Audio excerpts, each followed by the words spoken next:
अच्छा बेटा, medical physics, हम इसमें फिजिक्स कहाँ अप्लाई हो रही है?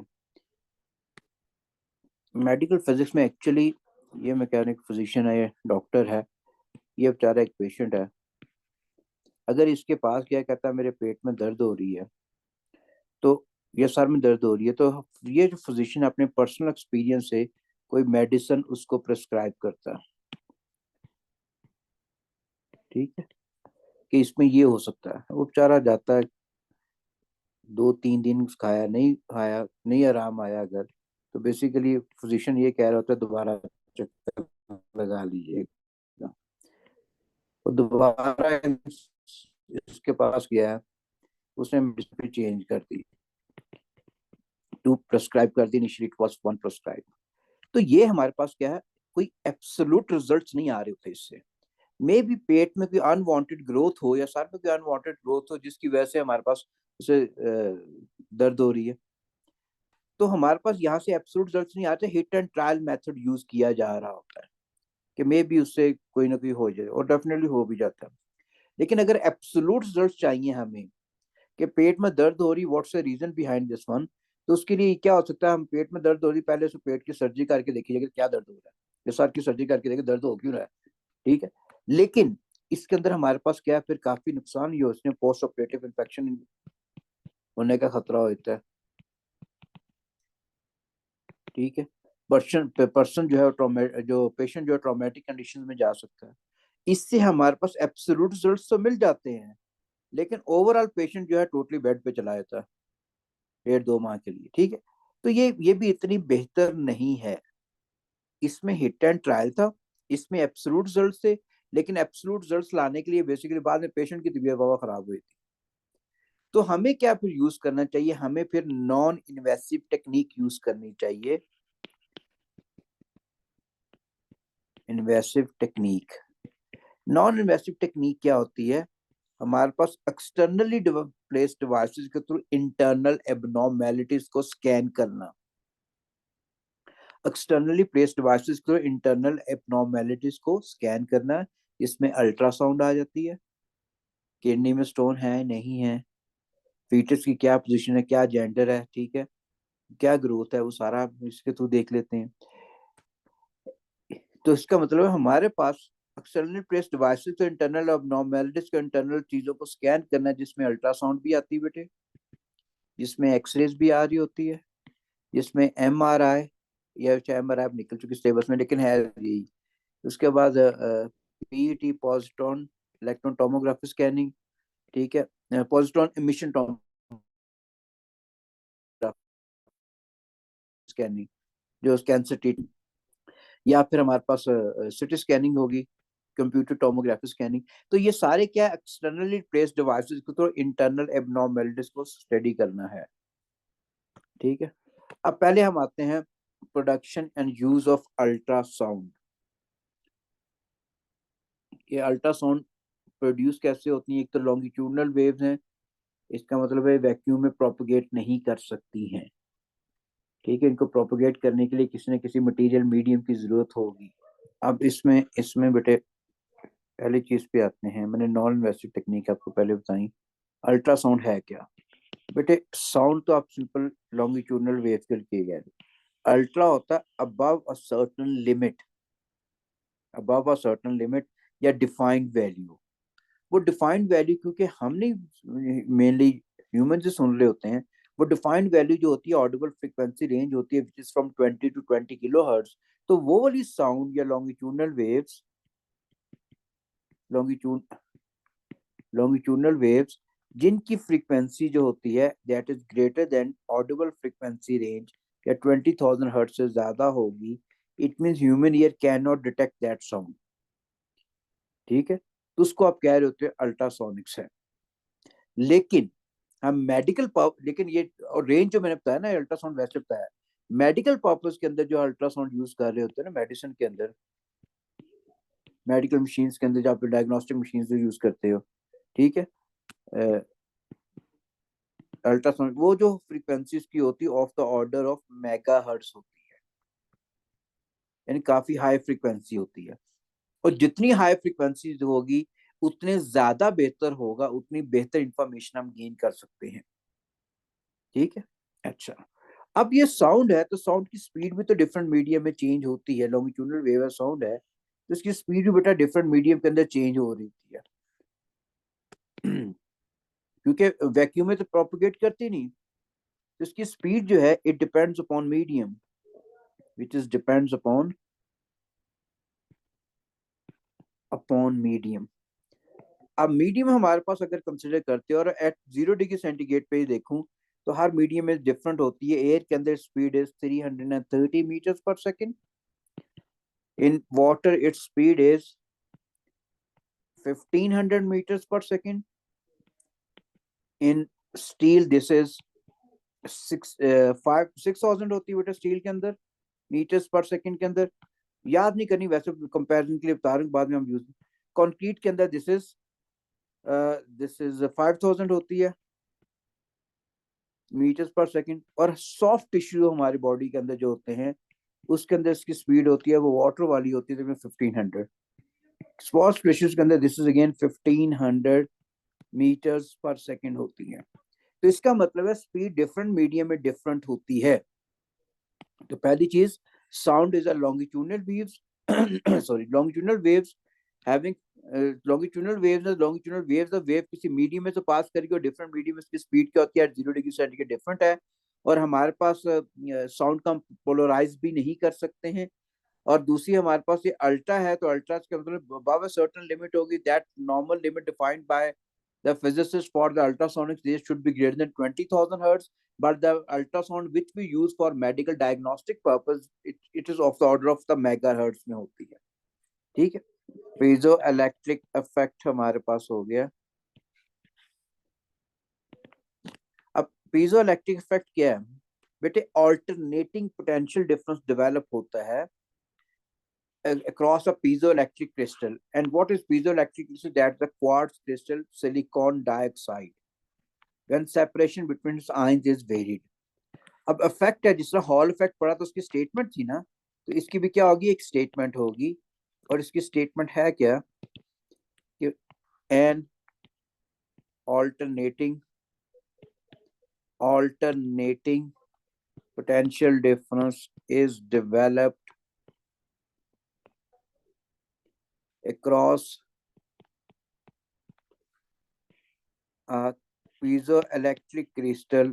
piezoelectric crystal हमारे पास क्या है? क्वार्ट्ज की या silicon dioxide. And alternating potential develop across a piezoelectric crystal which is silicon dioxide होती है। या क्वार्ट्ज, जैसे घड़ियों पे क्वार्ट्ज लिखा होता है ना, उस वही इफेक्ट बेटे यहाँ पे भी होगा क्वार्ट्ज का ही। क्वार्ट्ज क्रिस्टल होगी, क्वार्ट्ज क्रिस्टल या सिलिकॉन डाइऑक्साइड SiO2 क्रिस्टल, वो क्वार्ट्ज की ही होती है। ठीक है। when separation between its ions is varied, when separation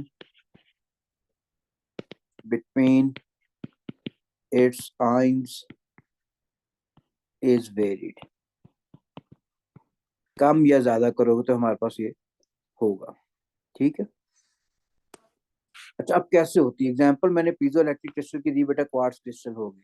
example पे अगर मैं दूं तो वो क्वार्ट्ज क्रिस्टल होगी। क्वार्ट्ज क्या होता है? सिलिकॉन डाइऑक्साइड होता है। ठीक है। This is a silicon dioxide which is SiO2 होता है। अच्छा, अब इसका सिलिकॉन डाइऑक्साइड का स्ट्रक्चर, अब थोड़ी सी इसी की डिटेल आई जो मैंने लिखा ऊपर, मतलब क्या था इसका बेटे? सिलिकॉन डाइ अब सिलिकॉन डाइऑक्साइड अगर लिखूं SiO2,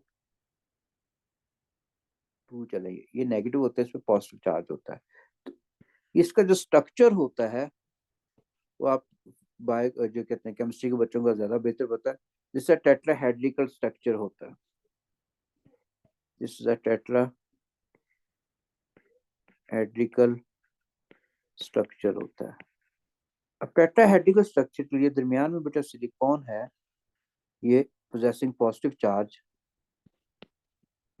और हमारे पास ऑक्सीजन के एटम बेटा, एक ऑक्सीजन ये हो गया, एक ये हो गया और एक ये हो गया। ये कुछ हमारे पास उसका स्ट्रक्चर होता है। ये स्ट्रक्चर उसका हो गया। हमारे पास विच इज नेगेटिव चार्ज, इस पे भी नेगेटिव है बेटे, इस पे भी नेगेटिव है, इस पे भी नेगेटिव है, इस पे भी नेगेटिव। ठीक है। और ये हमारे पास जो इंक्रीमेंट, ये जो एटम आ रहा होता है बेटे, ये जो सेपरेशन होती है, ये एंगल है ना, कहना चाहिए ये शायद 109.5 होता है। ये हमारे पास टेट्राहेड्रल स्ट्रक्चर होता है। ठीक है। ये नेगेटिव चार्ज ऑक्सीजन आयन है, ये ऑक्सीजन आयन है बेटे, ये सिलिकॉन आयन है। वो फर्दर पूरा स्ट्रक्चर बना होता है, फिर ये हो गया। ठीक है। तो हमारे पास वैसे अगर ये याद करने की जरूरत नहीं है फॉर योर क्या कहते हैं पेपर, लेकिन बेटा ये जो हमारे पास सेपरेशन होती है ये 162 पिकोमीटर होती है। मैं वैसे समझा बता रहा हूँ, याद करने की जरूरत नहीं है बेटे। ठीक। अच्छा, अब क्योंकि सेपरेशन मैंने इस सेंस में बताई है, मैंने ऊपर लिखा हुआ है an alternating potential difference is developed across a piezoelectric या quartz crystal when the separation between its ion is varied। इसका मतलब ये हो गया पोटेंशियल एनर्जी किसके बराबर होती है, दिस इज 1/, हम फॉर्मूला पढ़ चुके हैं, 4 pi epsilon not q positive q negative over r. क्योंकि अट्रैक्टिव है तो इसके नेगेटिव साइन भी आ जाएगा इसके में। ठीक है। अब इसका मतलब मैं अगर इसी को पॉजिटिव नेगेटिव कंसिडर करूं, -1/r होगी। अब मैंने क्या सेपरेशन बिटवीन, या फिर चलो 1/r पर क्यू पॉजिटिव क्यू नेगेटिव तो कांस्टेंट हो गया। अगर आर वेरी करता है, ठीक है, अगर आर वेरी करता है तो इसका मतलब है हमारे पास पोटेंशियल एनर्जी डिफाइन हो जाएगी, पोटेंशियल एनर्जी डिफाइन। ठीक है। या potential energy is developed, EP is developed, EP is developed. ठीक है। ये हो गया। ठीक। इसका मतलब फर्दर फॉर्मूला अगर देखते हो तो फॉर्मूला था V इक्वल्स टू W/Q। ठीक है। और फर्दर अगर आप देखते हो वर्क डन अगर होगा तो डेफिनेटली पोटेंशियल एनर्जी आएगी ना, ओवर क्यू। तो इसका मतलब कौन सी पोटेंशियल एनर्जी आती है, वो इलेक्ट्रिक पोटेंशियल एनर्जी आती है जब separation between the ions change होती है। अगर पोटेंशियल एनर्जी आ गई है किसी चीज के तो उसके अंदर कैपेबिलिटी आ गई है वर्क करने की, वो वर्क करेगी, फिर वो वर्क करेगी। वर्क करने का मतलब वो हमारे पास वेव जो है वो एक वेव यानी क्रिस्टल को वाइब्रेट करा देगी सिंपली। ठीक है।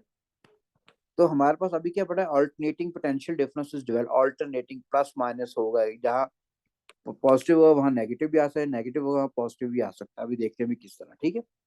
When separation between ion is varied, तो ये हो गया, ये हो गया, ये आ गया। ठीक।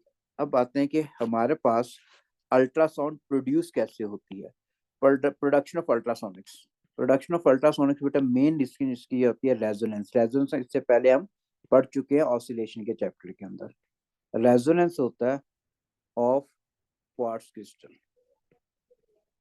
Quartz crystal. अब रेजोनेंस बेटे तब होता है किस चीज की नेचुरल ड्राइविंग फ्रीक्वेंसी बराबर हो। ठीक है। तो रेजोनेंस क्वार्ट्ज क्रिस्टल तब होगा इफ, ये मेन प्रिंसिपल है इसका। ठीक है। If driving frequency of an AC source, ये AC pulse is equal to the natural frequency of quartz crystal, quartz crystal। अच्छा, अब ये हमारे पास ओवरऑल है क्या, this is major thing which is going to start now. बेटे ये हमारे पास मैंने एक ना प्लेट कंसिडर कर ली, जिसमें इलेक्ट्रिक फील्ड के लिए प्लेट्स हम कंसिडर करते हैं वही है। दो फॉल्स कंसिडर कर ली सिल्वर की जो है। ठीक है। सिल्वर की फॉल्स हो गया, या सिल्वर्ड इलेक्ट्रोड्स कह लो। सिल्वर इसलिए लेते हैं कि हमारे पास अच्छा रेजिस्टिविटी कम होती है। अब ये हमारे पास एक सिलिकॉन है, क्योंकि सिलिकॉन डाइऑक्साइड है, तो एक सिलिकॉन दो ऑक्सीजन एटम के साथ होगा, ये ऑक्सीजन हो गया बेटे। ठीक है। ये फिर हमारे पास दिस इज सिलिकॉन आ गया। ठीक है। फिर ये हमारे पास ऑक्सीजन, ये हमारे पास ऑक्सीजन आ गया। ठीक है, तो फिर हमारे पास अगेन दिस इज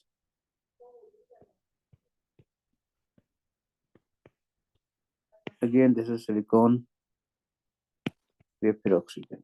दोनों मैंने कहा था ये सिल्वर्ड इलेक्ट्रोड्स हैं। अब सिलिकॉन के हमारे पास बेटा पॉजिटिव चार्ज होता है, लेट्स से जो मैंने बनाए हुए हैं, और ऑक्सीजन के ऊपर हमारे पास क्या है, नेगेटिव चार्ज होता है। तो ये मैंने ये शो किया। ठीक, अभी क्रिस्टल जो है बिल्कुल जिसे कहा जाए स्टेबल फॉर्मेट के अंदर है। अगर ये स्टेबल फॉर्मेट में, तो ये इसकी सेंटर ऑफ सिमेट्री ये वाली होगी, ये इसकी सेंटर ऑफ सिमेट्री होगी बेटे। ठीक, अच्छा अब आप क्या करते हो, ये अभी अनस्ट्रेच्ड या अनकंप्रेस्ड क्रिस्टल है इक्विलिब्रियम कंडीशन के अंदर, इक्विलिब्रियम स्टेट के अंदर बिटवीन टू सिल्वर्ड इलेक्ट्रोड्स। अभी ना ये वाइब्रेट कर रही है, कुछ भी नहीं अभी हो रहा बेटे। अब इसको मैंने अगर वाइब्रेट करवाना है, और क्योंकि वाइब्रेट करना भी जरूरी है, वाइब्रेट करेंगे तो वाइब्रेशन की फ्रीक्वेंसी आएगी ना, तो हमें क्या करें, one AC pulse is provided. AC pulse अब हमारे पास क्या होगी, ऑल्टरनेटिंग करंट जो हम पढ़ चुके हैं ये वाला होता है बेटे। हॉरिजॉन्टल में टाइम आ गया, वर्टिकल एक्स में करंट हो गया, और हमारे पास साइन वेव भी हम सिलेबस में आती वही बनाऊं, ये होगी।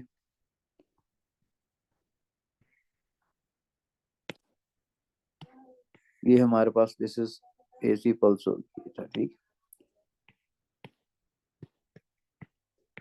ये पल्स का मतलब बेटा या अपर हाफ साइकिल लेना या अपना लोअर हाफ साइकिल लेना, ये पूरा करंट शो किया मैंने।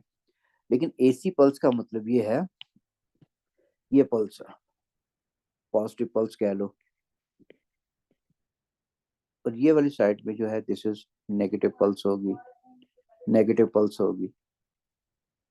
ठीक है, अच्छा अब आप क्या करते हो, यही जो हमारे पास क्रिस्टल है बेटे, इसको एक पल्स प्रोवाइड करते हो।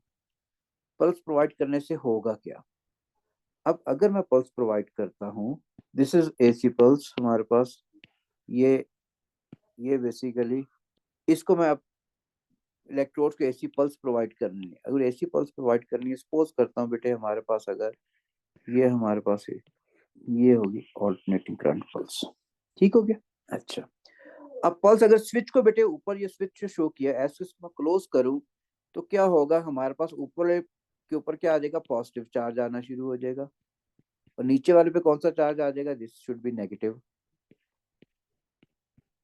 और यानी ये वाली पॉजिटिव पल्स मिली तो इस पे पॉजिटिव आ गया, इस पे नेगेटिव। हाँ अगर ये वाले नेगेटिव देते तो इस पे नेगेटिव आने, इस पे पॉजिटिव, यानी ऑपोजिट चार्ज आना चाहिए था। अब इससे क्या होगा, जो ऊपर पॉजिटिव चार्ज आया है बेटे, ये इलेक्ट्रिक फील्ड की डायरेक्शन आनी शुरू होगी डाउनवर्ड। अब इलेक्ट्रिक फील्ड अगर आ गई न्यूटन पर कूलम के अंदर या वोल्ट पर मीटर में, अब ये देखो हमारे पास सिलिकॉन पे फोर्स किस डायरेक्शन में लगेगी, डाउनवर्ड, चार्जेस है ना। तो बेटे सिलिकॉन पे डाउनवर्ड फोर्स लग रही है, क्योंकि ऊपर पॉजिटिव चार्ज है, नीचे नेगेटिव चार्ज है। और ऑक्सीजन के एटम के ऊपर किस डायरेक्शन में फोर्स लग रही है, वो अपवर्ड डायरेक्शन में। तो क्या होगी, अगर आपको ऑपोजिट डायरेक्शन में फोर्सेस लगी है इन चार्जेस के ऊपर, तो क्या होगा हमारे पास, ये क्रिस्टल कंप्रेस हो जाएगी। तो इस इफेक्ट से क्या होगा, क्रिस्टल इज कंप्रेस्ड। ठीक है, ये क्रिस्टल इज कंप्रेस्ड। अगर मैंने पॉजिटिव हाफ साइकिल दिया, ठीक है, तो मैं लिख सकता हूँ क्रिस्टल इज कंप्रेस्ड। ठीक है, for positive half cycle of AC. और अगर मैं यही नेगेटिव हाफ साइकिल प्रोवाइड कर दूं अगर, तो फिर क्या होगा बेटे, यही चीज बननी है लेकिन पोलैरिटी चेंज हो जाएगी।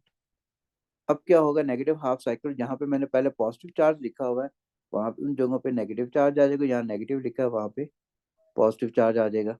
अच्छा अब हमारे पास क्या हो जाएगा बेटे, पोलैरिटी अब चेंज होगी। अब इस जगह पे नीचे वाले हिस्से पे पॉजिटिव चार्जेस आ गया प्लेट पे, नेगेटिव हाफ साइकिल की जब मैं समझा रहा हूँ, ऊपर वाले हिस्से पे क्या आ गया, नेगेटिव चार्ज आ गया। अब सिलिकॉन पे जो फोर्स लगनी है वो किस डायरेक्शन में लगनी है, वो हमारे पास अपवर्ड लगेगी, पोजेसिंग पॉजिटिव चार्ज। और इलेक्ट्रिक फील्ड की भी क्या होगी, अपवर्ड। ऑक्सीजन पे फोर्स किस डायरेक्शन में होगी, डाउनवर्ड। तो ये पोलैरिटी एसी पल्स प्रोवाइड करने से क्या होगी, हमने सिंपल फोर्स एक्सर्ट कर दिया इसके ऊपर, तो यहाँ पे भी क्रिस्टल क्या कंप्रेस हो गई है। और negative half cycle of AC समझाने के लिए मैंने ये चीज की है। ठीक है, अब ये कंप्रेस हमने की क्यों है, जब हम किसी को कंप्रेस कर दिए इसको मतलब इसने एनर्जी गेन कर दी है। सॉलिड है ना, सॉलिड के लिए इलास्टिक पोटेंशियल एनर्जी होगी। अगर इलास्टिक टेंशन एनर्जी गेन कर ली, इसका मतलब क्रिस्टल क्या होना शुरू होगी, वाइब्रेट करना शुरू हो जाएगी। अब क्रिस्टल वाइब्रेट करेगी, जिस फ्रीक्वेंसी से वाइब्रेट कर रही होगी, that is natural frequency, that is natural frequency. ठीक है, तो पहले क्या किया आपने, क्रिस्टल को वाइब्रेट करवाना by providing N AC pulse. ठीक है, opposite charge will induce on the two silvered electrodes, due to which opposite forces are acting on the silicon and oxygen atom, due to which crystal start vibrating with its natural frequency। तो इसका मतलब now crystal is vibrating, ये natural frequency से vibrate करनी शुरू हो गई ही है। ठीक है, so now crystal is vibrating with its natural frequency। अब वाइब्रेट करती रहेगी, यहाँ से अभी अल्ट्रासोनिकली प्रोड्यूस होना शुरू हुआ, अपनी नेचुरल फ्रीक्वेंसी से वाइब्रेट कर रही है। अब हम क्या करते हैं, अगर अल्ट्रासोनिक्स प्रोड्यूस करनी है तो इसे रेजोनेंस होना चाहिए ना। रेजोनेंस तब होता है जब नेचुरल तो हमने पढ़ लिए, जब ड्राइविंग फ्रीक्वेंसी प्रोवाइड की जाए। अब एक और हम अगर ड्राइविंग फ्रीक्वेंसी प्रोवाइड करते हैं, अनदर ड्राइविंग या फोर्स फ्रीक्वेंसी, ठीक है, of AC pulse is provided. अगर एक और एसी पल्स प्रोवाइड करते हो, ड्राइविंग फ्रीक्वेंसी प्रोवाइड करता हूं, अब जो हमारे पास नेचुरल फ्रीक्वेंसी है इसकी, ठीक है, now driving frequency of AC pulse becomes equal to the natural frequency of the this crystal, quartz crystal, ये। ठीक है, तो इसका मतलब अब क्या होगा, now driving frequency of AC pulse is equal to natural frequency of quartz crystal. तो अब हमारे पास क्या होगा बेटे, रेजोनेंस हो जाएगा। अगर रेजोनेंस होगा तो क्रिस्टल क्या होगी, लार्जर एम्पलीट्यूड से वाइब्रेट करेगी, दैट, और जो वाइब्रेट करेगी तो जो जो वेव्स प्रोड्यूस करेगी due to its vibration in the nearby region, that are ultrasonics. ठीक है, रेजोनेंस इज प्रोड्यूस्ड, ठीक है, एंड क्रिस्टल प्रोड्यूसेस अल्ट्रासोनिक्स या अल्ट्रासोनिक वेव्स। ठीक है, in the nearby region, vibrate करने से साउंड प्रोड्यूस होती है ना। ठीक हो गया, अच्छा जी। अब हमारे पास क्या, ये तो प्रोड्यूस होगी अल्ट्रासाउंड। अब अल्ट्रासाउंड प्रोड्यूस होगी तो उसको हमने रिसीव किस तरह करना है, रिसेप्शन प्रिंसिपल क्या है इसका। अच्छा, अब रिसेप्शन प्रिंसिपल हमारे पास क्या है उसका, वो पीजो इलेक्ट्रिक इफेक्ट है। पीजो इलेक्ट्रिक इफेक्ट, अब पीजो इलेक्ट्रिक इफेक्ट में क्या किया था, पीजो इलेक्ट्रिक इफेक्ट में हमने ये कहा था कि, मैंने कहा था कि separation between the ions very करेगी तो इलेक्ट्रिक पोटेंशियल एनर्जी स्टोर हो जाएगी, और जिसकी वजह से हमारे पास एक पोटेंशियल डिफरेंस आ जाएगा ऑल्टरनेटिंग। उसमें बेटा ये होता है कि हमारे पास, जैसे यही हमारे पास क्रिस्टल थी पहले, ये हो गया। ठीक है, अच्छा, अभी हमारे पास बिल्कुल क्रिस्टल जो है नॉर्मल स्टेट के अंदर है। बेटे अब इसी क्रिस्टल को आप क्या करते हो, कंप्रेस करते हो। तो कंप्रेशन कैसे होनी है, अगर आप क्रिस्टल, अब इस क्रिस्टल को, यानी कि हमारे पास देखो अल्ट्रासाउंड प्रोड्यूस तो होगी, प्रोड्यूस अल्ट्रासाउंड अगर प्रोड्यूस हुई तो अल्ट्रासाउंड किस तरह ट्रैवल करती है, in the form of compression and rarefactions. ठीक है, अब वही कंप्रेशन या रेयरफैक्शन अगर आई, कंप्रेशन अगर आएगी तो इस क्रिस्टल को क्या करेगी, वो कंप्रेस करेगी। अगर इस क्रिस्टल को कंप्रेस करेगी तो ओवरऑल चीज क्या बन जाएगी हमारे पास, ये करीब करीब आ गए बेटे। अब कंप्रेशन अगर प्रोड्यूस होगी तो इसका मतलब कंप्रेशन इज दिस वन।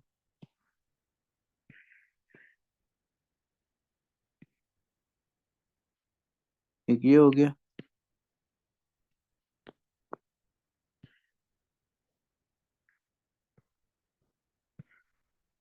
ये हो गया, ये हो गया बेटा क्रिस्टल ओवरऑल ना, कंप्रेशन रेयरफैक्शन प्रोड्यूस होने से कुछ क्रिस्टल ये वाली आ रही। ठीक है,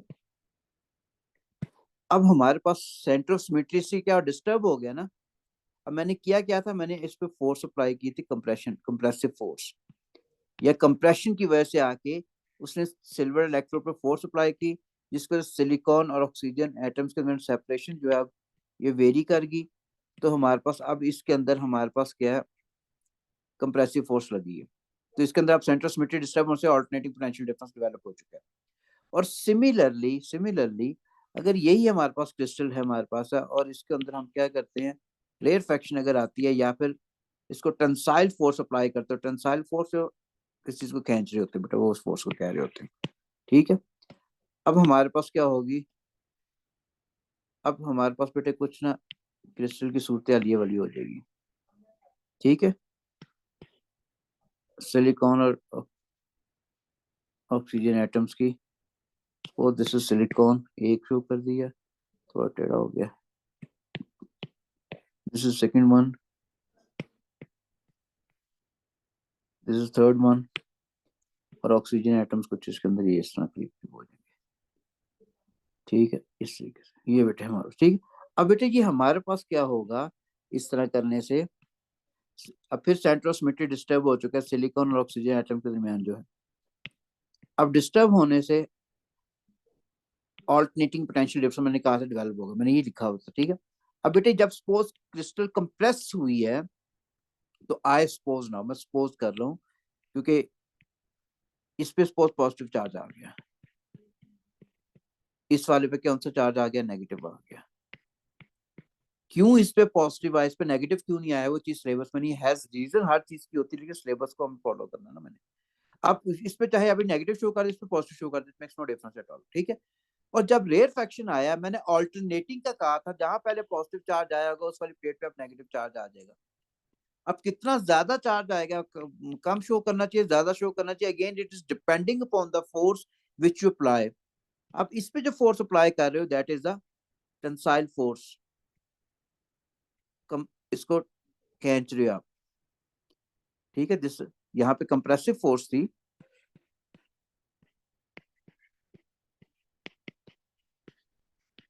and this is the tensile force, by खींच दो टेंसाइल फोर्स।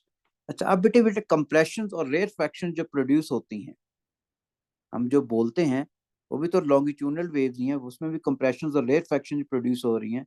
बेटे हमारे पास चाहे जहाँ पॉजिटिव शो कर दो चाहे नेगेटिव, लेकिन ऑल्टरनेटिंग होगा, अगर यहाँ पॉजिटिव शो करो यहाँ नेगेटिव, फिर बाद में इस वाले पे नेगेटिव आएगा, इस पे पॉजिटिव आएगा। अब क्या हमारे पास ऑल्टरनेटिंग पोटेंशियल डिफरेंस अगर आ गया, अगर ऑल्टरनेटिंग पोटेंशियल डिफरेंस आ गया, जिसके पास कैपेबिलिटी आ गया वर्क करने की, इसका मतलब है ये क्या हुआ, इलेक्ट्रिकल एनर्जी प्रोड्यूस हो गई है फ्रॉम मैकेनिकल ऑसिलेशन। तो इसका मतलब ये है, जिस तरह माइक्रोफोन में हम बोलते ही हैं, तो माइक्रोफोन क्या करता है, उसमें हमारे पास को इलेक्ट्रिकल एनर्जी ऑसिलेशन की फॉर्म में, मैकेनिकल ऑसिलेशन की फॉर्म में मैकेनिकल ऑसिलेशन को इलेक्ट्रिकल एनर्जी की फॉर्म में कन्वर्ट कर देता है। तो इसका मतलब तो यहाँ पे क्या हो रहा है, मैकेनिकल एनर्जी जो है